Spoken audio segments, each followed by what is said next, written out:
Historians were astonished when workers discovered a secret room in Thomas Jefferson's mansion. The rumors about U.S. President Thomas Jefferson's affair with one of his slaves, Sally Hemings, started while he was in office in 1802. It was a disgruntled journalist, once an ally of Jefferson's, but later an embittered enemy, who set the ball rolling with articles in the Richmond Reporter. That journalist, James T. Callender, wrote, "It's well known that the man, whom it delighteth the people to honor, keeps and for many years has kept as his concubine one of his own slaves. Her name is Sally." The article went on to mention Jefferson by name in case any of his readers were in doubt as to who the man was. Thomas Jefferson was 58 years old when these allegations were published in September 1802, and after a long political career, he'd been president since March 1801. It was a position he was to hold through 2 4-year terms. This exceptionally eminent American was one of the founding fathers of America and had been the lead author of the 1776 Declaration of Independence. Decades before these allegations surfaced, Jefferson had married 23-year-old Martha Wales in 1772. She was his third cousin and a widow, and by all accounts the marriage was a loving one. Martha bore 6 children, although only 2 reached adulthood, including her firstborn, also Martha, pictured here. Jefferson and his young wife had moved into a small cottage on the 5,000-acre Monticello plantation near Charlottesville, Virginia. Later, Jefferson would build a grand mansion in the classical revival style. As was normal practice in Virginia, the estate land was worked by African American slaves, and other slaves tended to Jefferson and his family in the Great House. Jefferson had inherited the land at Monticello from his father, Peter, after his father's death in 1757.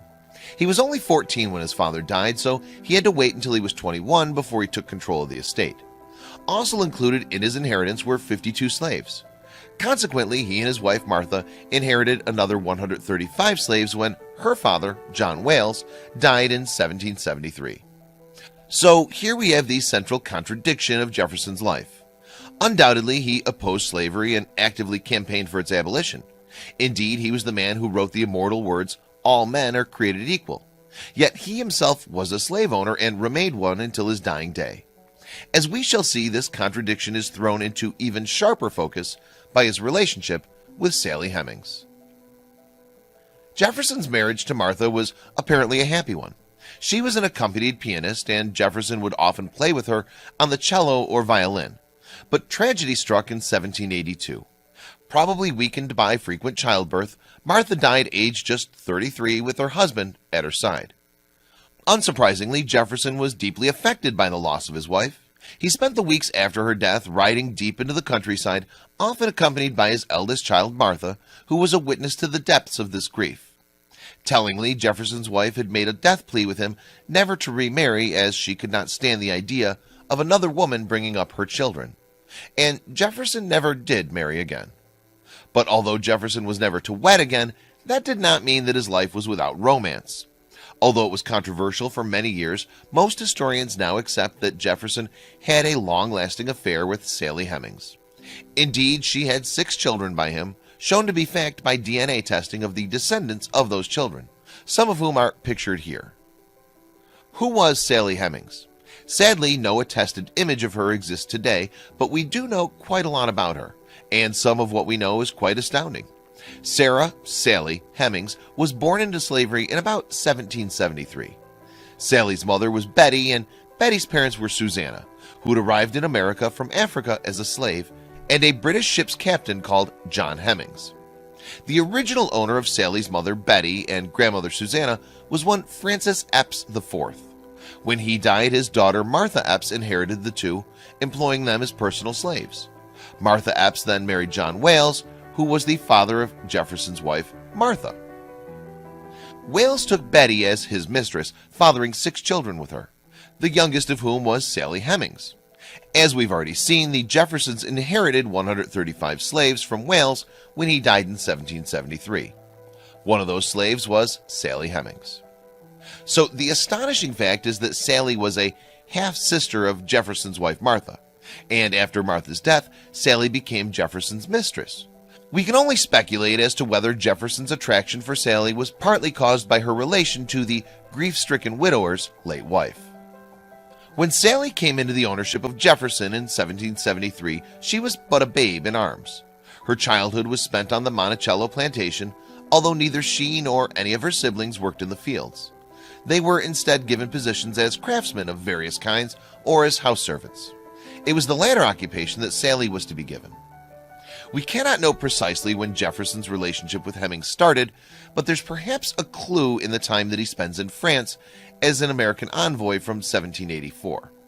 While there, Jefferson decided that one of his daughters, 9-year-old Maria, should join him in Paris, but she would need a companion for the journey, and Sally was chosen for the role at age 15 or 16. Consequently, Sally spent more than 2 years in Paris. If she had chosen to, she could have left Jefferson's entourage to be a free woman, as slavery had already been abolished in revolutionary France. But she returned to Monticello and the life of slavery. Sally's son Madison later claimed that she had, in fact, become pregnant by Jefferson in Paris. So by 1789, Sally was back at the Monticello plantation. It's been said that Jefferson enticed her with the promise that any children she had would be freed from slavery when they reached the age of 21. In fact, it seems that her first child died in infancy, but she was to have 6 more by Jefferson. Sally lived out the rest of her life in Monticello, working as a maid and a seamstress. She died in 1835 at the age of 61 or 62, living to see all of her children freed from slavery, although she never was formally so herself, as far as we know. Until 2017, it was believed that no trace of Sally remained at Monticello. But then came an extraordinary discovery in 2017, the Monticello room where Sally had lived. The tiny room, just 13 feet by a little less than 15 feet, dates from 1809 and is in a wing of the Monticello house next to Jefferson's bedroom. It's currently being restored and will be open to the public when work is completed. Monticello's director of restoration, Gardner Halleck, told NBC, "This discovery gives us a sense of how enslaved people were living. Some of Sally's children may have been born in this room. Now, at least, Sally Hemming's life at Monticello has a contemporary physical presence." In 1804, Pope Pius VII crowned Napoleon Bonaparte the Emperor of France in Paris.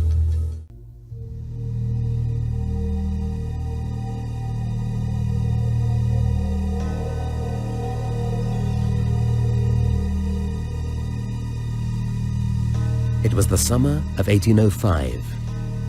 Years of blockade duty had trained the men and ships of the Royal Navy, constantly at sea, to a pitch of readiness, rarely equaled in war. Rigs, sloops, schooners, and frigates prowled the enemy shoreline, poking their noses into every harbor on the French coast. Their main focus was the port of Boulogne. Here the French had assembled a fleet of landing craft and were training a great army to invade England.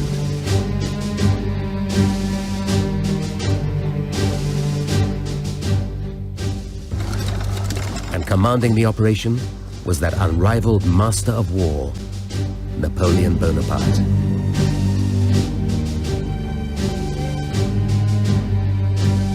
The one thing that stood between Napoleon and Britain was the Channel. And if he couldn't control the Channel, he couldn't get his armies across. He knew that. He knew he had to sweep aside British naval power. He had to come up with a scheme that would enable him to have that stretch of water free of British ships so that he could get his troops across.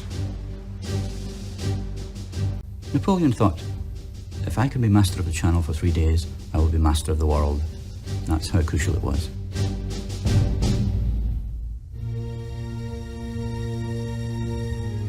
The British public believed that one man could save them from Napoleon, Vice Admiral Horatio Nelson.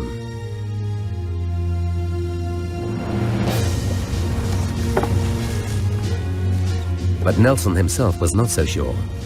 For 2 years now, he'd sought to bring the French fleet to battle, without success. As always, when things went wrong, Nelson became ill with worry. Your poor dear Nelson is, my dearest Emma, very, very unwell. After 2 years hard fag, it has been mortifying, and not being able to get at the enemy. He must have been absolutely worried, sick, that the French fleet would get into the Channel and enable Napoleon to invade England. The constant anxiety I have experienced has shook my weak frame, and my rings will hardly keep upon my fingers.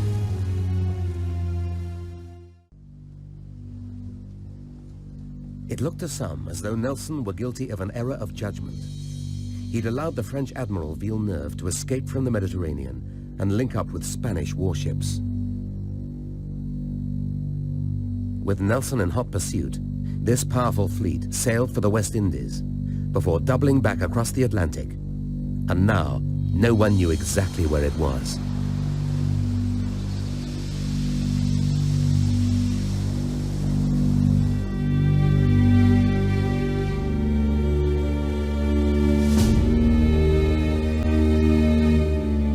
On August the 19th, 1805, HMS Victory anchored at Portsmouth, and Nelson came ashore with nothing to show for all his efforts.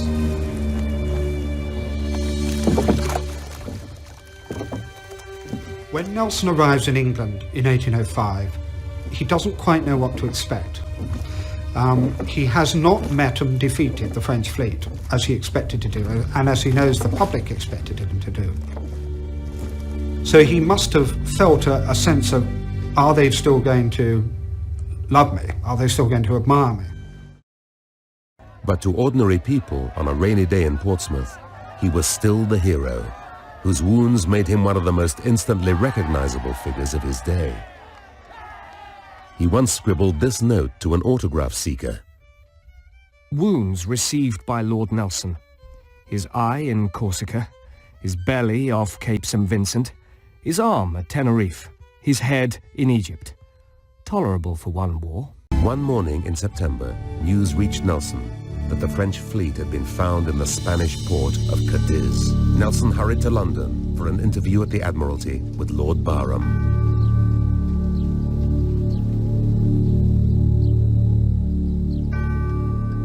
By now, Lord Barham had studied Nelson's journals and concluded that when Nelson pursued the French across the Atlantic, it had not been an error of judgment, but a piece of strategic brilliance. Once he'd had Nelson up to the Admiralty, had met him, I think he became completely convinced that he was the Admiral for the job. Barham began to realise they had somebody who was not just a great fighting admiral, but a great strategist as well. There was never at that time any doubt of the quality of Nelson as a fighting sea officer. Nelson was a natural-born predator. If you wanted a man to win a battle, Nelson.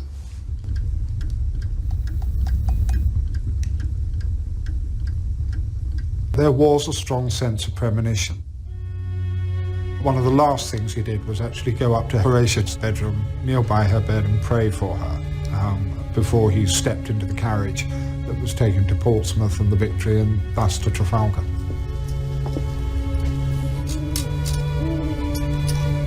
When Nelson left Merton for the last time, he did so with a heavy heart.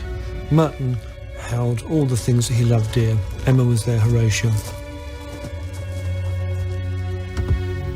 At 10:30, drove from dear, dear Merton to go and serve my king and country. May the great God whom I adore enable me to fulfill the expectations of my country. If it is his good providence to cut short my days upon earth, he will protect those so dear to me that I may leave behind. His will be done. Amen. Amen. Amen.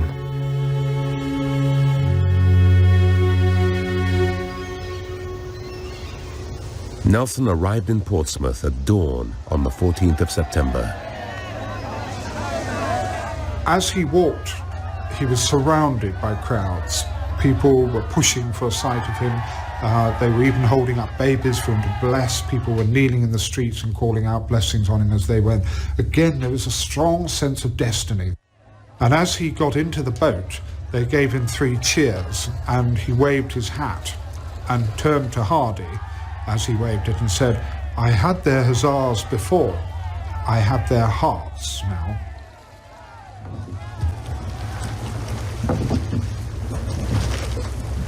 Nelson boarded the Victory and the following day set sail to join the rest of the fleet off Cadiz. During his 25 days on shore, he'd already begun to formulate a daring, even reckless plan of attack. There was a certain way of fighting a battle at sea. It hadn't changed for 100 years. You kept the ships in line, you lined up against the enemy, and you fired broadsides until one or the other was so damaged that they had to reel away. Very rarely ships were sunk. The problem with that was it was a completely defensive way of fighting a battle. If both sides did that, if both sides formed line of battle and stuck to it, nobody was ever going to get a decisive victory. When Nelson found the fleet assembled off Cadiz, he invited his captains to dinner. It was his 47th birthday. He talked to the captains and told them about the great plan that he had for fighting the battle. And he explained his tactical methods to him. He called it the Nelson touch, and he said the effect was electric. Nelson started describing how with a great fleet there wouldn't be time to form formal lines of battle. So with the fleet formed in two lines, I shall go at them at once. And then he explained how the two lines would divide the French fleet into three segments, and that he would then crush two of those segments with superior gunfire, confuse the enemy, make them so confused that they make mistakes. That's the essence of Trafalgar. When I came to explain to them the Nelson touch, it was like an electric shock. Some shed tears, all approved. It was new, it was singular, it was simple. At 6 o'clock on the morning of October the 19th, 1805, the watching frigates off Cadiz made the signal that every blockading British fleet had dreamed of for over 2 years. My dearest, beloved Emma, the signal has been made that the enemy's combined fleet is coming out of port. May the god of battles crown my endeavors with success.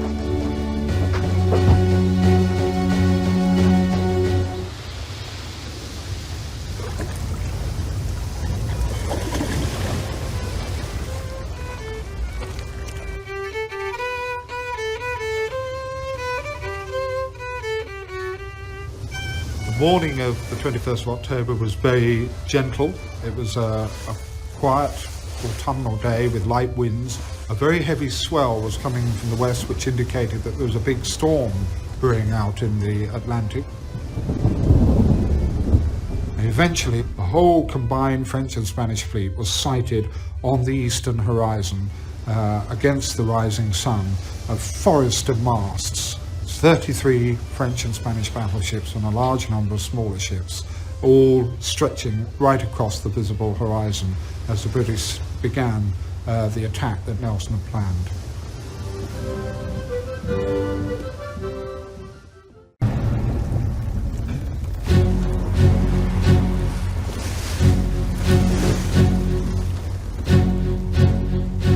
The British were sailing in two parallel columns. Collingwood, the second in command, was at the head of one column on the right. The other column on the left started off with the Victory at the head of it. During the long, tense approach to battle, the ships were cleared for action, guns run out, and sawdust scattered on the decks to soak up the blood. And Nelson, it's quite clear, got very tense indeed. One of the main reasons for that was that the French and Spanish, instead of trying to escape as he had expected them to, actually stood and awaited his attack.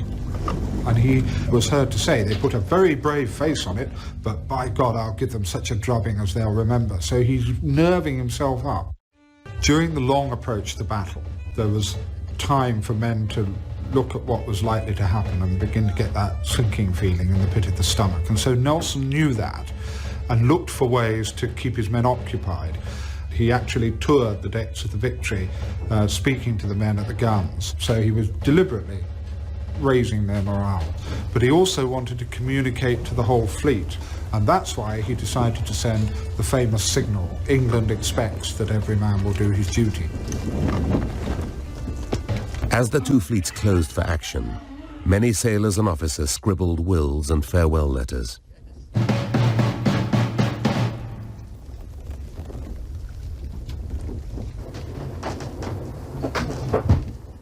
Nelson, too, was thinking of his loved ones, naively entrusting his mistress and illegitimate daughter to the nation. I leave Emma, Lady Hamilton, a legacy to my king and country.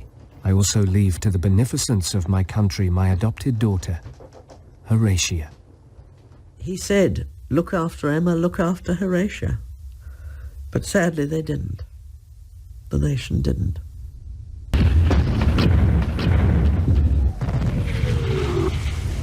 Sailing straight at the French and Spanish fleet, he exposed the weakest parts of his ships, the bows, to the concentrated gunfire of the French and Spanish battleships.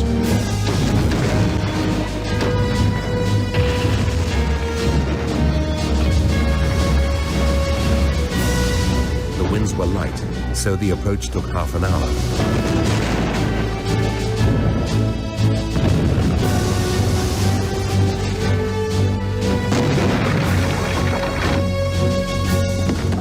So this great ship, the Victory, for example, suffered very badly. Lots of casualties, lost part of her mizzenmast, the aftermast, and very severe damage elsewhere as well. Nelson took risks. The Victory would be the first ship of that line to cut the enemy fleet, even though it meant withering fire that they couldn't return.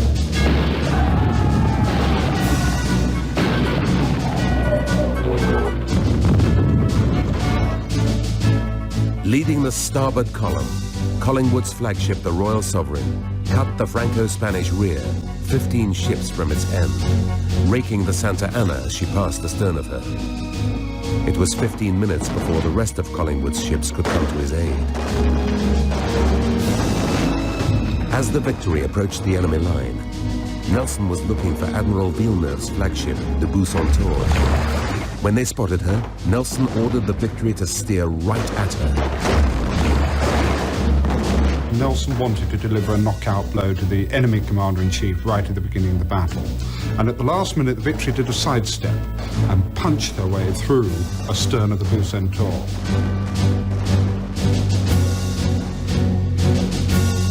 And the broadside from these 50 guns absolutely shattered the stern of the French flagship and almost knocked her out with one broadside.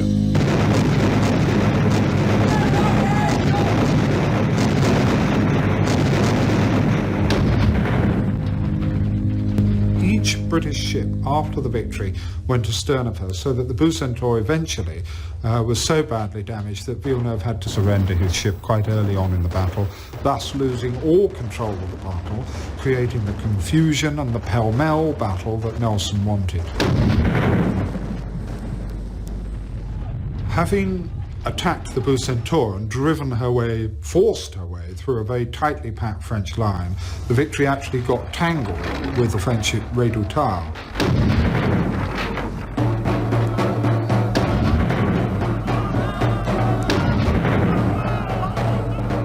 Now, the captain of the Redoutable, Captain Lucas, realised that he was not going to beat the British in a conventional battle with the great cannons. He was going to fight a musketry battle and a boarding battle.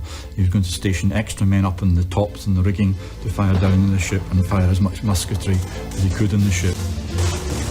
When the battle reached its peak, the quarterdeck and the poop of the Victory were being swept with shot from all directions. A vast amount of lead and iron flying about on these decks. And what is going on is bedlam.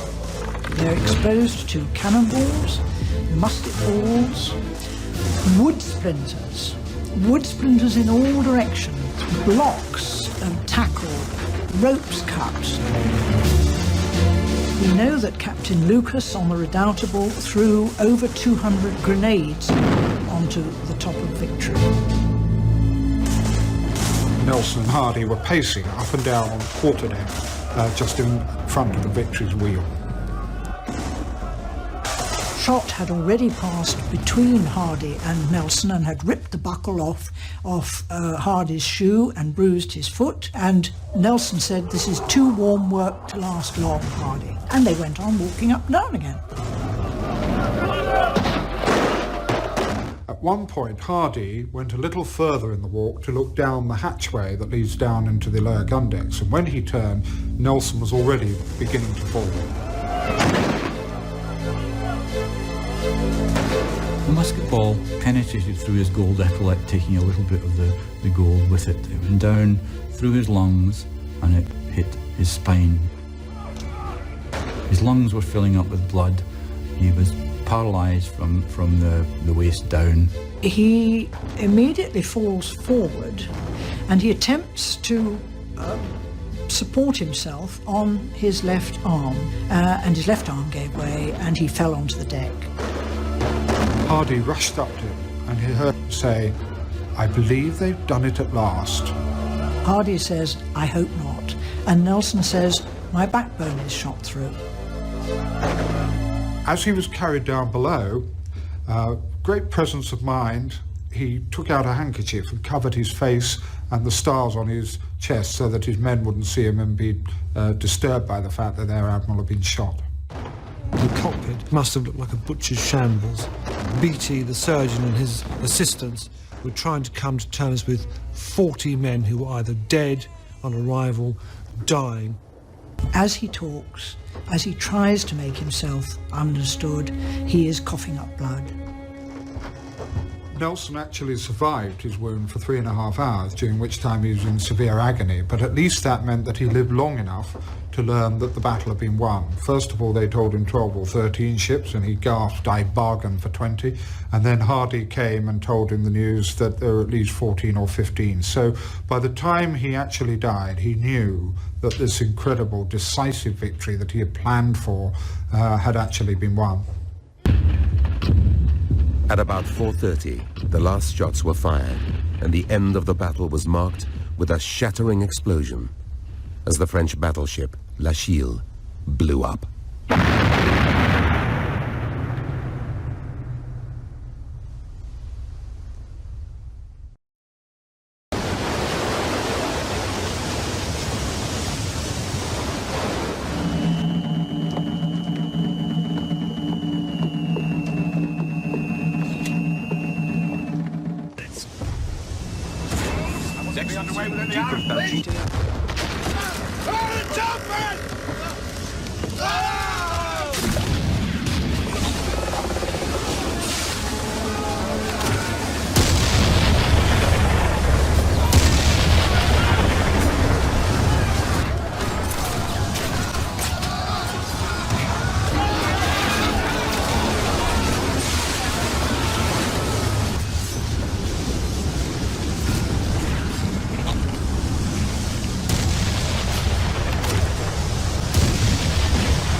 When the news of Trafalgar finally reached England in November, it was a mixture of euphoria over the news that Napoleon's fleet had been destroyed and the invasion of England had also disappeared, but also then the great grief that Nelson had been lost. An Admiralty official came in and said to Emma, "We have won a great victory." And she said, "Never mind your victory, what about Lord Nelson?" And then she knew. He had said to Hardy during his dying hours, "You won't throw me overboard, will you?" Well, there was never any prospect of that, of course. Nelson was put in a cask of brandy and taken home, and he lay in state in Greenwich Hospital for several days. The story goes that Nelson had once been told that Westminster Abbey was built on sand and likely to subside in a few centuries. And so, before he died, it said he made it clear that he wanted to be buried in St. Paul's Cathedral. The funeral itself was the biggest thing that London had ever seen. There were 10,000 troops lining the route. The procession was so long that the head of the procession had reached St. Paul's before the rear of the procession had left Whitehall. 6 black-plumed horses drew a funeral car shaped like the Victory. Its figurehead, the goddess of fame. The coffin was the one ordered by Nelson before he set out for Trafalgar. There was a noise like a murmuring of the sea, which was recorded by a witness as the men took their hats off in respect as the coffin passed.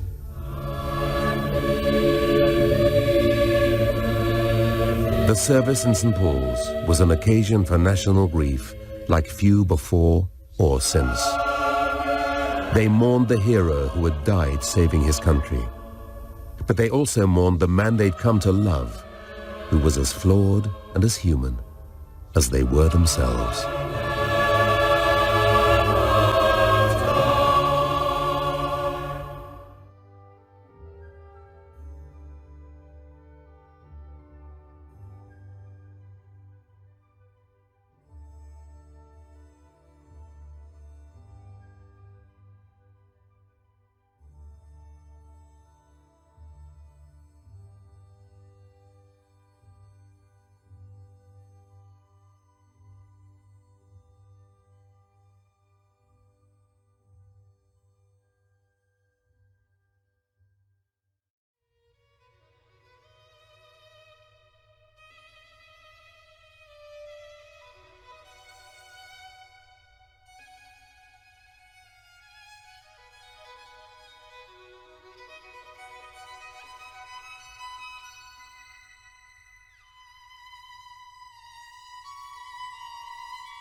England.